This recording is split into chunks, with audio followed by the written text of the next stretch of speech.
Disclaimer. What is said in this video is not meant to represent the views and ideals of an entire movement.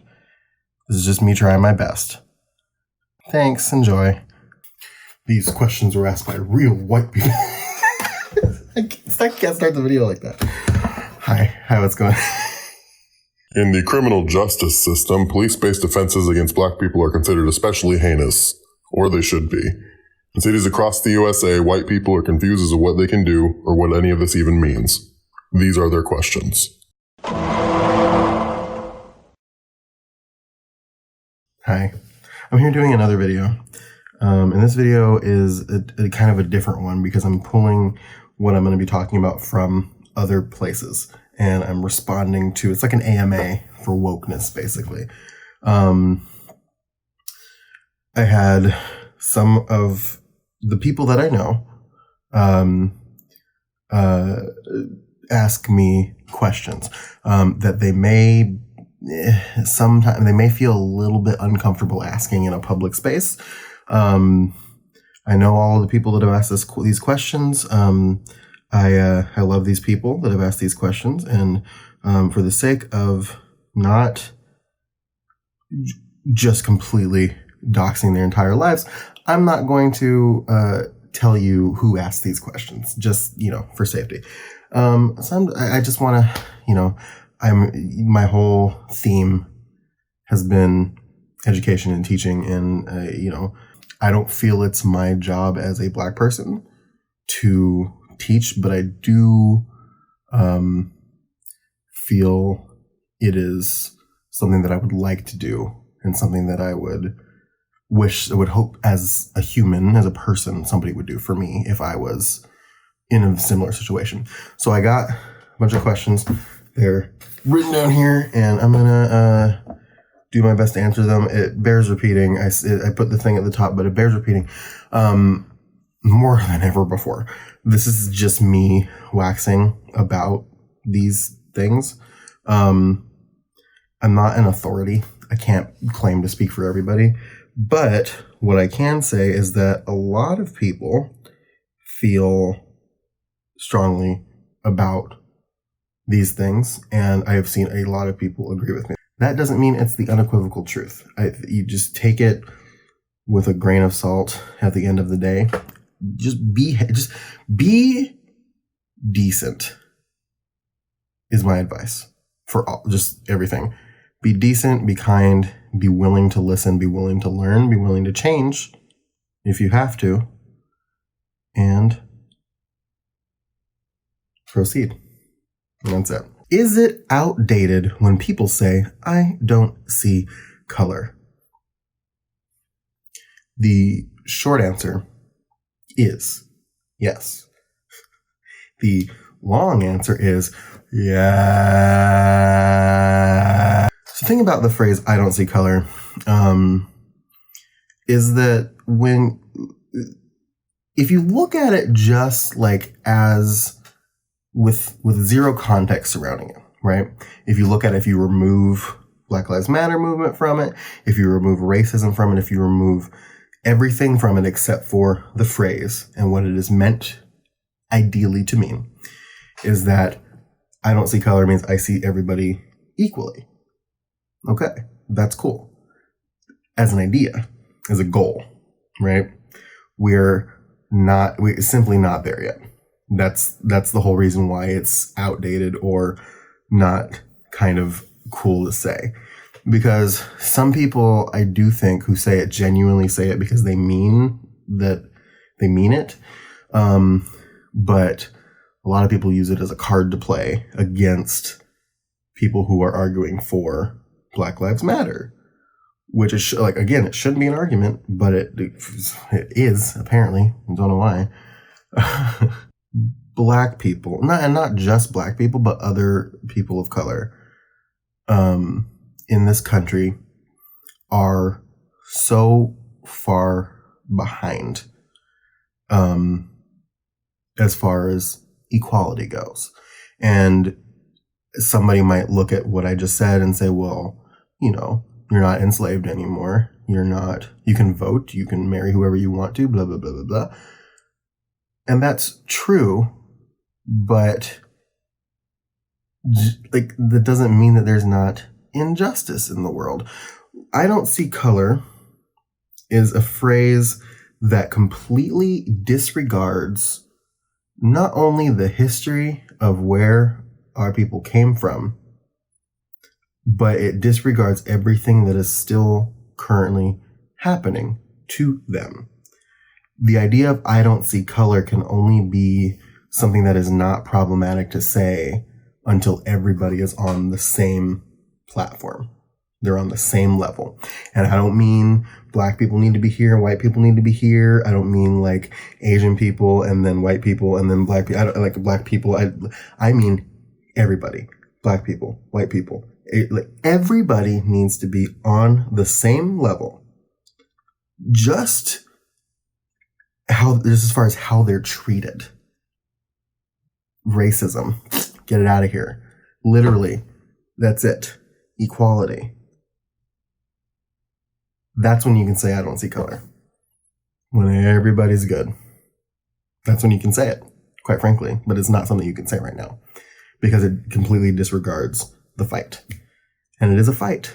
And the fact that it has to be a fight is a damn shame. But it is. Yeah. This one is about terms, which I'm a big fan of. And it's a twofold question. POC, Black, or African American? Are any of these considered derogatory? Glad you asked. Inherently speaking, no. None of them are considered derogatory. It just depends on the person. So I'll start with POC. POC, if you did not know, stands for people of color.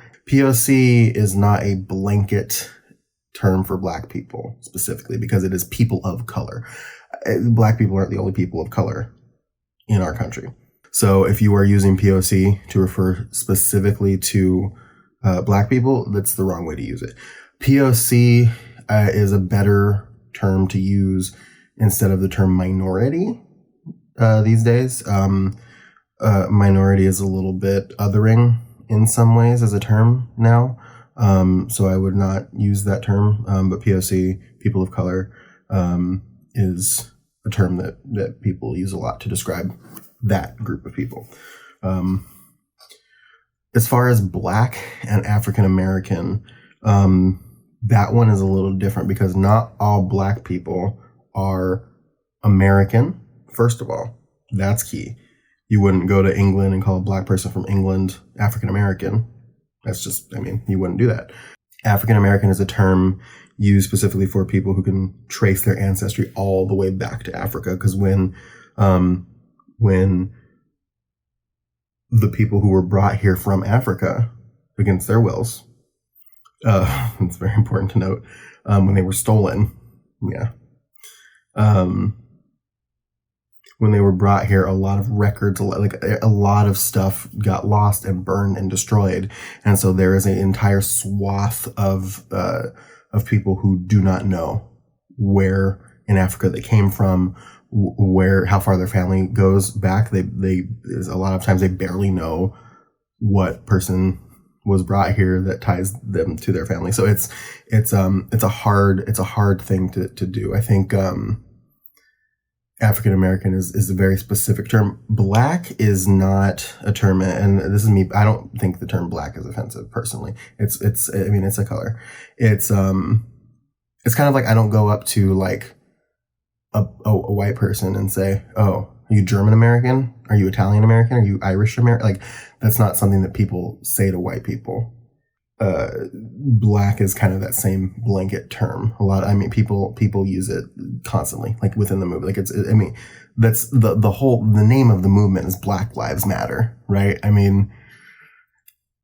It's kind of hard to say that it's not okay when the name of the movement is named after the word. Ultimately, in the end, listen, if they prefer a certain term, use that term when referring to them or things like that. It's not going to be the same for everybody.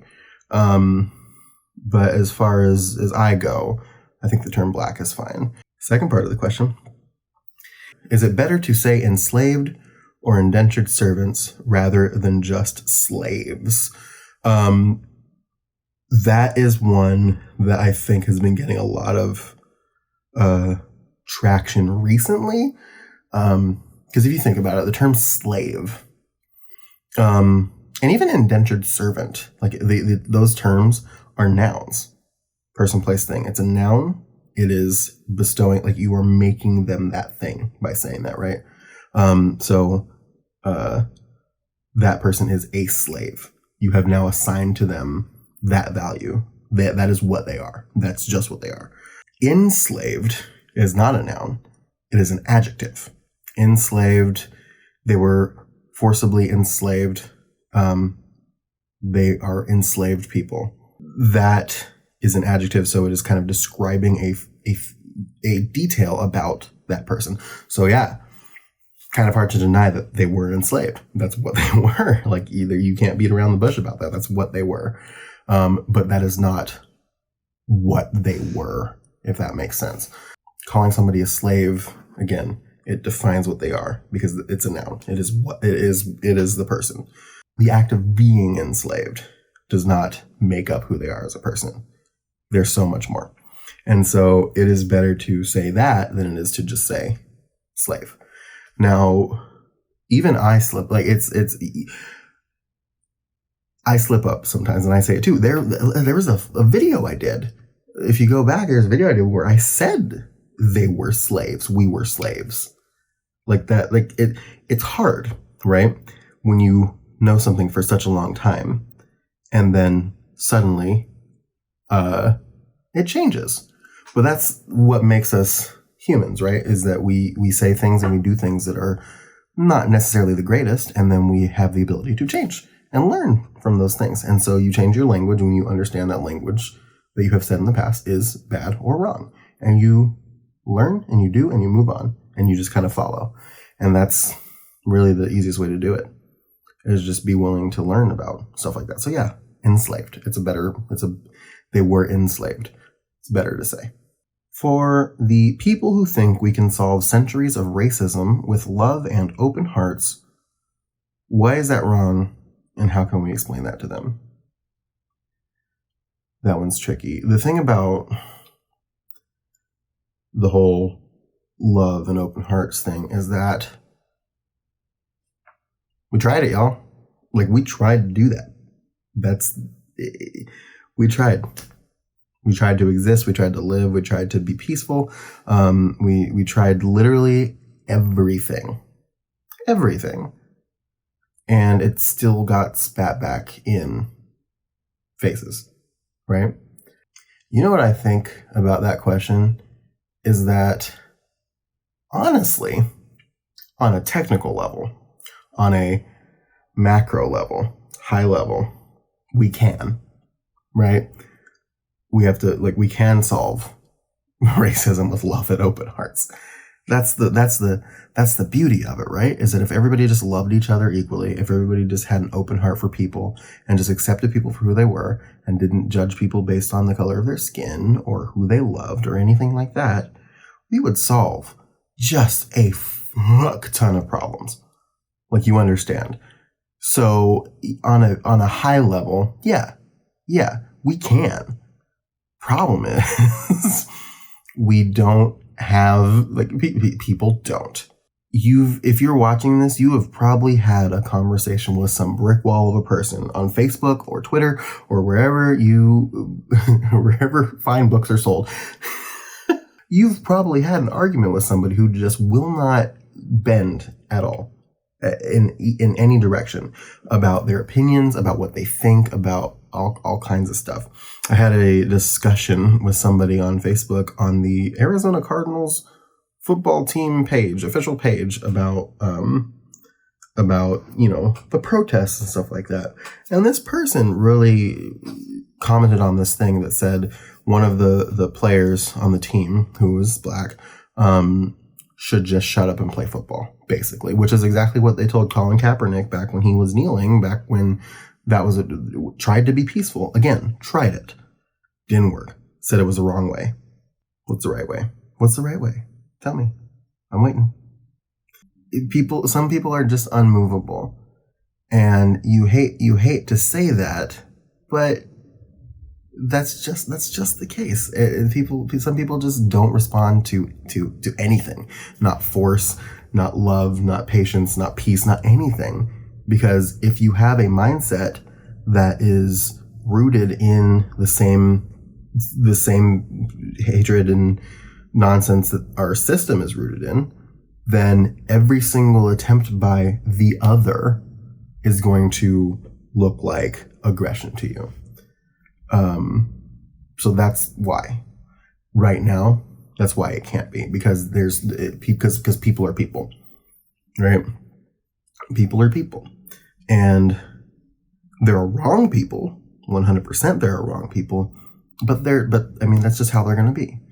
And you can't fix that with love sometimes.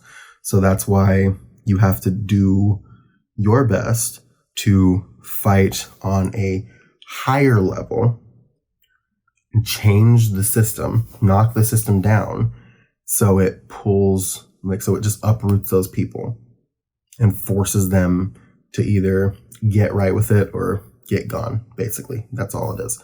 And that's not something you can do with peace and love. That's just on period. Is that what the kids are saying now? I guess. I don't know. I'm watching too much TikTok. For white people to be allies, what is the appreciated balance of letting black people lead the charge and our own wokeness? Sometimes I struggle with knowing my place and what an appropriate level of activism is. There is a very unique balance between hanging back and following leads and doing work yourself, just doing it to do it, right? The entire point of the movement is that black people are sick and tired of being treated the way that they are treated in this country. That's the whole point, and they're fighting back for it. And so it's on one hand, I will agree that it is a little weird to see a white person on the front lines of that charge, because it just does. It feels weird. It feels weird sometimes. But on the other hand, I've said this before, I think that white people, white allies, are incredibly important to helping fix the problem. Because there's a problem, and I've said this too, it is a problem that was created by white people. And so because of that, they need to also be part of the solution. Because we're not trying to eliminate white people. That's not what the goal is, nor is it cool. We're simply trying to get to an equal footing with white people. And so the only way that white people are not part of the solution is if we're trying to get rid of white people, and that's not okay. That's not good. So we don't want to send that message. And so there's a balance that you have to strike. For my money, I would say look into your communities as a first step. Again, it's an important role to educate other white people about this stuff. Right now is not the time to be nicer to your couple of black friends that you have. It's a time to educate the other white people in your life that may not know and help bring them over, right? So for my money, I would say do that stuff. Don't make your donations and things of that nature, but look into your communities. Actually, look into what black people and people of color in other communities are doing to help fight this stuff, and get involved and follow their lead on those types of things. I think it's very important to do that. You never want to be telling people what to do. In any situation where somebody is leading something, right? You never want to tell anybody what to do. But especially right now, you don't want to be telling people what to do, because it's not going to come off well. That's just the truth. You just kind of want to look into your community, see what's going on, and follow those people that are directing those things. And if they ask you, you can even ask them. It's like, what can I do? How can I be a bigger part of this? What do you need me to do? And just listen. That being said, some communities they don't have Black people or anybody leading those charges in certain places. And so after a certain point, you have to look at it and be like, I need to take charge of myself, and I need to take charge of a situation sometimes. And, maybe you just do a thing. It could be a small thing. It could be a big thing, but you organize a thing and you get that discussion in your community going. And I think that's cool too. And then maybe you attract people, like people in your community, Black people and other people of color that maybe were afraid to stand up and speak out, who then come and join you and then can also like build themselves up as leaders. And then you can work together to push it forward and make it something bigger. And that is so powerful, especially in communities that are traditionally more, let's say, unwelcoming. Just as a kind statement, especially in communities that are more unwelcoming. If a person of color, if a Black person sees a white person speaking up and has gathered people who share that same value, it's going to embolden that person to come and also join that in their community, which is such an unfortunate thing, because I think every Black person should be taking their destiny into their own hands at this point and just going for it. And I also think it is a big shame that it would take something like that to get somebody going. But that's just kind of how, again, another example of how this country has beaten Black people down over the last several hundred years. And it's just an unfortunate fact of what's happening right now. But as you help them and build confidence and let them have their voice, it's super important that you do not take their voice away. When they come, you let them have their voice. You let them take their charge. The more people that get that strength, the better it becomes. So I think that is what you can do. It's a constant juggling act. It is not easy. And sometimes you will be met with resistance from certain people. And the important thing to do is to not get frustrated, not get angry. Just breathe and recognize that it's not necessarily because of you. It's because everything is at a boiling point right now. The core, the crux of every single thing that I've ever said is just listen and be willing to learn. And just be willing to step back when you need to and step in when you need to. And if you're thinking and if you're actually looking, you'll know when those situations arise. So it's a very long answer, but I hope that helps. What would you say to people who say that BLM is a narrative being pushed on the public and isn't really that big of a deal? It pisses me the fuck off, because have you seen it? Have you been seeing? Do you see what's happening? How? The problem with people who think that BLM is a narrative is that those are those unmovable people that I mentioned before. And I think that there are certain ones of those people who can be changed, but you need to lay down like facts, like hard, fast facts and numbers. And if you are really dedicated to changing that person's mind, you have to be willing to research and dig and deal with a lot of frustration and just hit them with facts, because it's not people like that. They don't respond to impassioned pleas. Like, that's just not who they are. That's just what it is. What I will say is that it's just not. Black Lives Matter. Like, again, I can't believe I'm having to say this for the third time, and it's not your fault. You know who you are. I love you. Black Lives Matter is 3 words.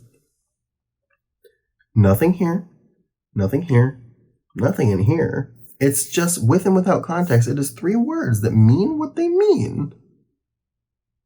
The idea that Black Lives Matter, not more than, not less than, but they just matter, it's just, I don't understand how you look at that statement and think it's a narrative.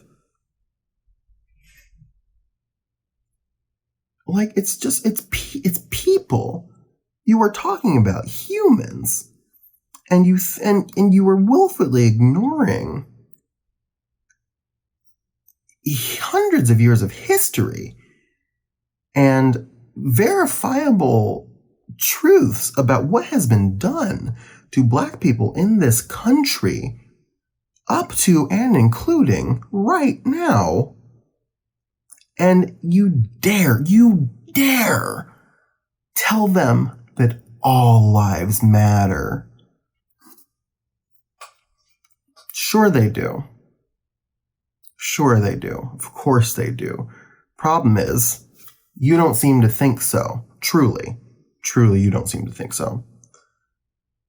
Because to a lot of those people, they see what's happening and they think, oh, bad luck. Should have listened to the cop more. Should have done this, should have done that.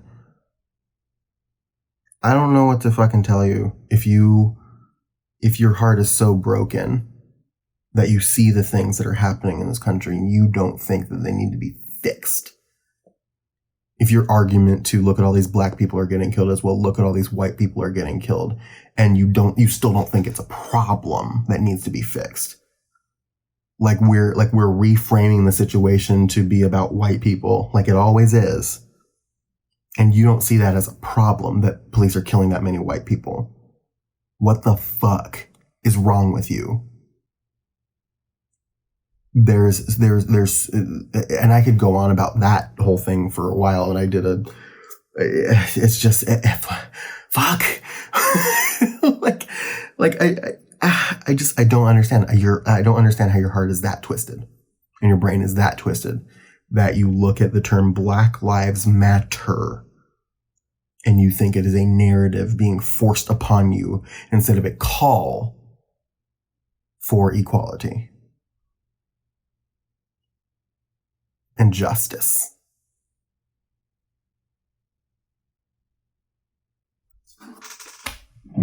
I guess that's what I would say. That's what I would say to him, I think. Yeah, it probably wouldn't work, but, that's what I would say. Well, I got there. What happens if we have an earthquake?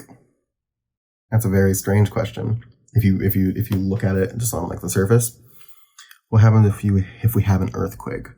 That was asked by the child of one of my friends. Very smart, very, very, very smart kid.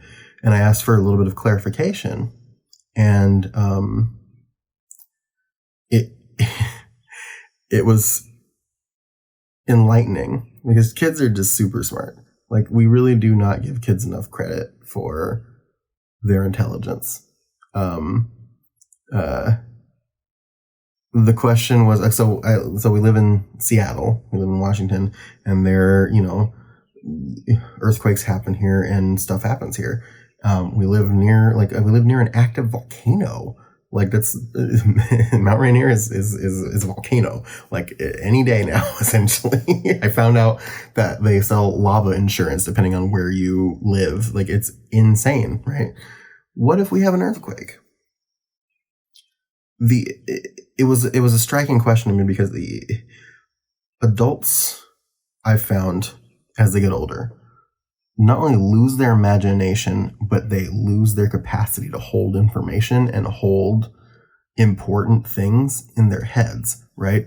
So if you think about it, we've been dealing with COVID-19. I'm just going to say it. YouTube doesn't like when you say COVID-19 because their algorithms freak out, but I'm not making money from these videos anyway, so I don't give a shit. We've had COVID-19 since March. We've had it for longer. We've had the warnings for longer, but we as a country have been dealing with COVID-19 since March. And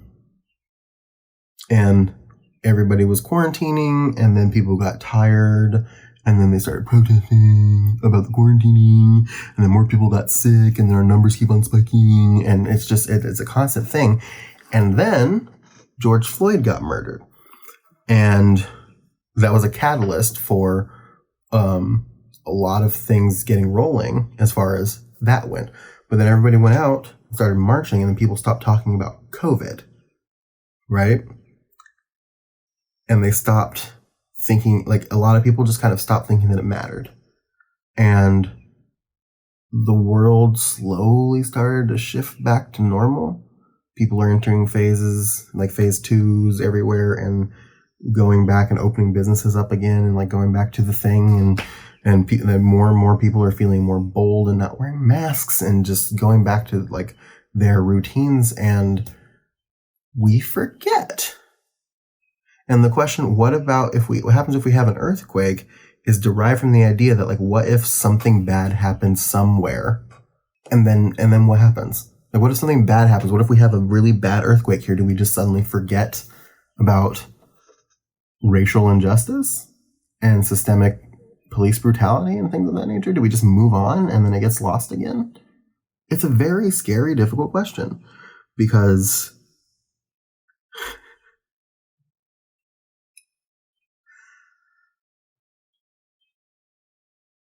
maybe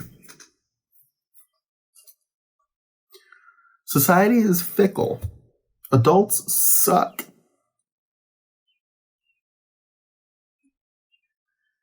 That's why we have all these problems. Because adults suck. And the truth is, I'm afraid. Because I see all these things out there that are happening. And I see all the stuff that's changing and like starting to move and shift.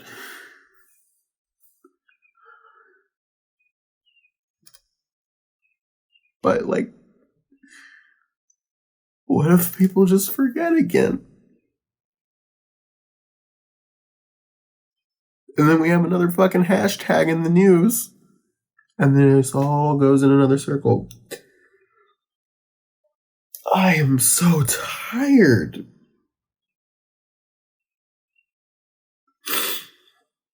And a part of me has a lot of hope.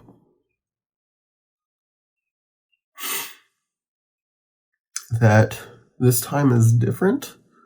Because it has been so loud recently.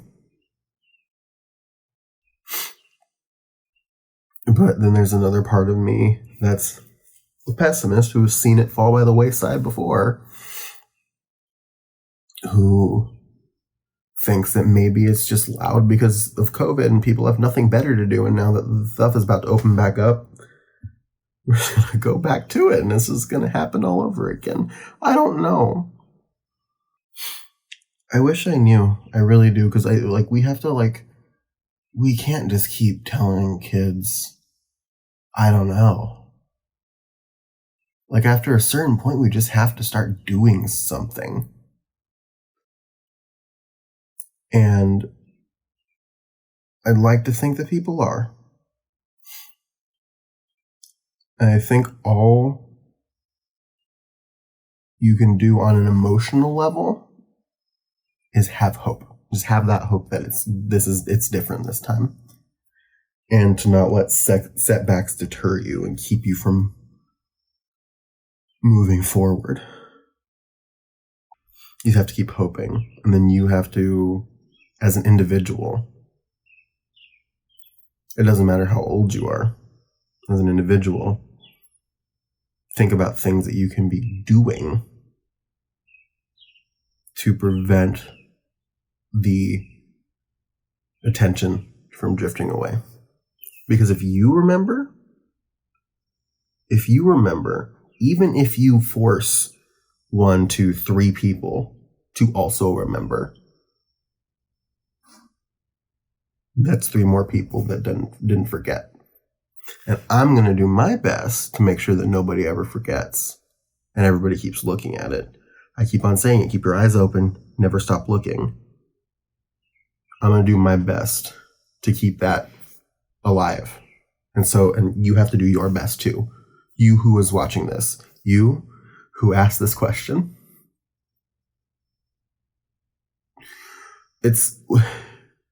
We are shaping, like I mentioned in another video, that Gen Z is really like stepping up and like doing the thing. And it's those young people, it's those younger people. I'm young, but like I'm a dorky millennial, so nobody cares about me. But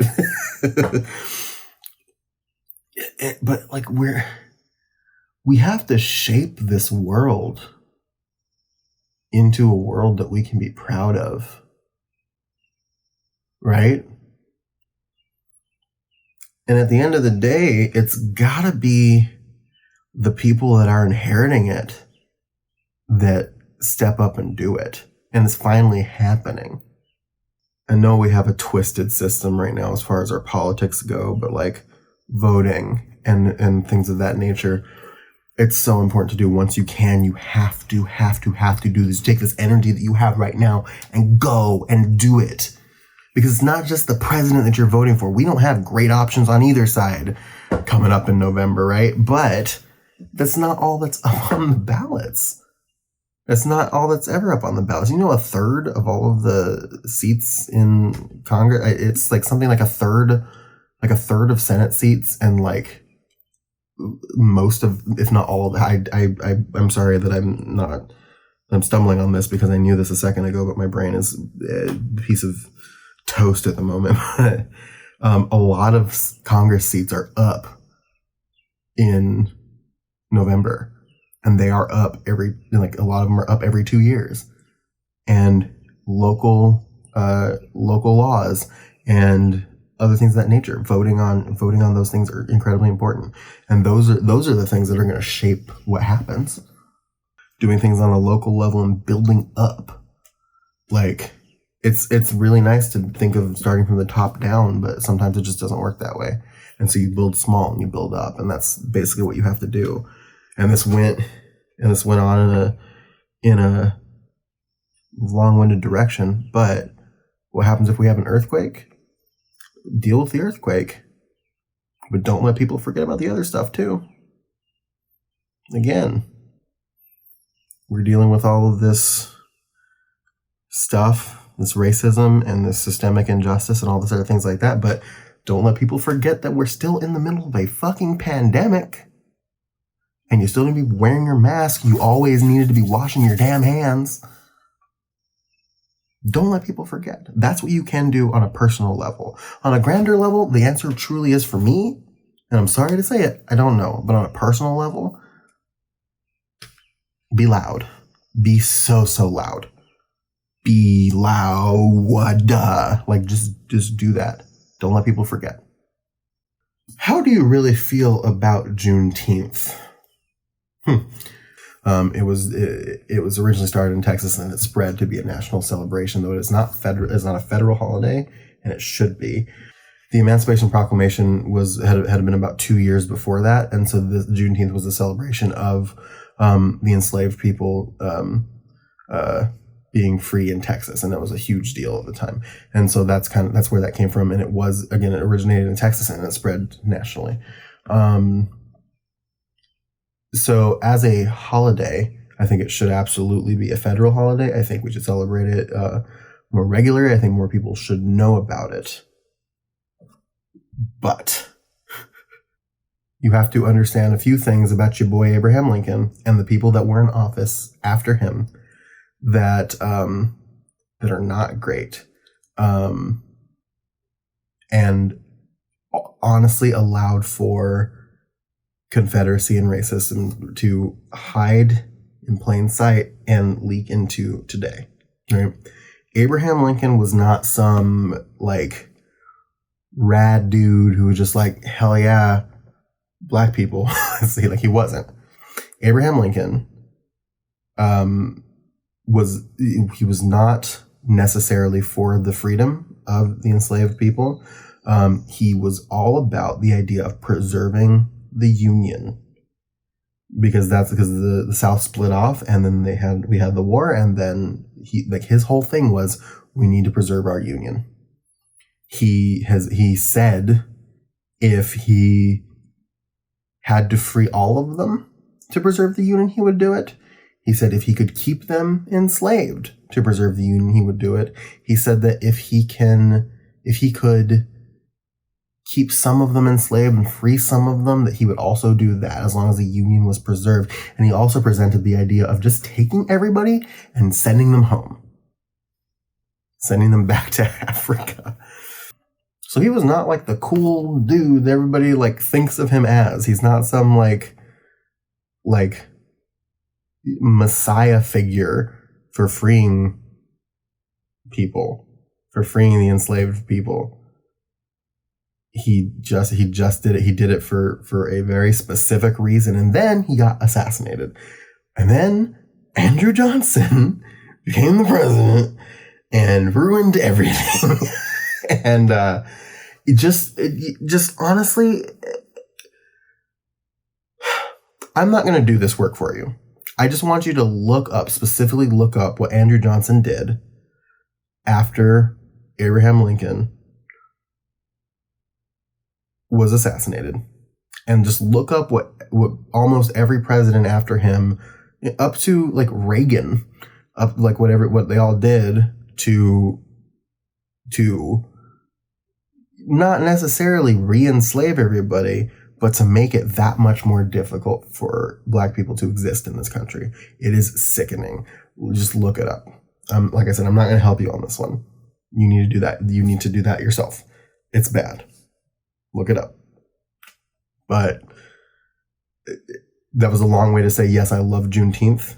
I love Juneteenth. I think we should use it. I think the idea of celebrating the end of slavery and celebrating what Black people have done in this country since is just an incredible idea. I think that's incredible and important. I think what better day than Juneteenth, right? But you also have to look underneath it and see that like it wasn't some altruistic thing. It wasn't like, you need to know the history about the Emancipation Proclamation and Abraham Lincoln and everything that happened after it to really understand how, while it is amazing and wonderful that it happened, parts of it also allowed for the system that we have to continue to exist. And the reason why people who fly Confederate flags feel so emboldened to do so. It is written in the code of this country. And you need to understand and recognize and learn about that. So that's how I feel about Juneteenth. This is the last one. What is one thing you wish you could tell allies that some of them still don't seem to understand?